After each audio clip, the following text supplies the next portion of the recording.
Good afternoon. Welcome to Nebraska. For the record, my name is John Hansen, J-O-H-N, Hansen, H-A-N-S-E-N. I am the president of Nebraska Farmers Union. We are the second oldest farm organization in the state of Nebraska, representing 6,200 farm and ranch families across the state of Nebraska and lots of landowners on this route. We are, and I just wanted to say this for the record in case I go long, I want to say in the clearest possible terms that Nebraska Farmers Union urges President Obama and Secretary Kerry to protect our nation's primary economic and environmental interests and deny the permit for the Keystone XL pipeline. It goes to the heart of the matter. Do pipelines leak or do they not?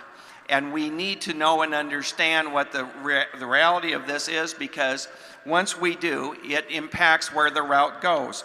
The National Response Center data for oil pipeline leaks documents 2,996 pipeline leaks in the last 5 years from 2008 through 2012, an average of 600 leaks per year. Of those spills, 1,539 were attributed to equipment failure, 193 due to operational errors, and 934 due to unknown causes. What do you mean, unknown causes? These are leaks. Why don't we know what the causes are? So when we examine that, we look at the previous route, we look at this route. There are two routes that went through the state of Nebraska. In our written testimony, we have maps that deal with permeability. And when we look at those two routes, the primary things that impact leaching are the soil structure, the depth to water, and there's not a dime's worth of difference. There's about 2 miles worth of difference in the relative total amount of miles between the second route and the first route. The second route is sandy.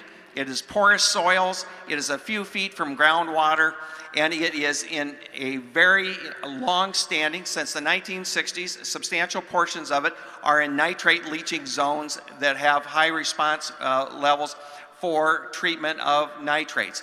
And if nitrates are leaching into the groundwater, if there is a leak, there certainly will be that leak in our groundwater. So we have 100 miles of sandy porous soils. The depth to water is not different.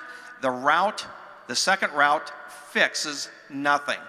Every single known problem relative to a geological and environmental and hydrologic concern from the first route is virtually the same for the second route. There is no logical or rational basis for why it is that we ought to allow this high-risk pipeline to go through the heart of our state's and our region's water supply. Thank you.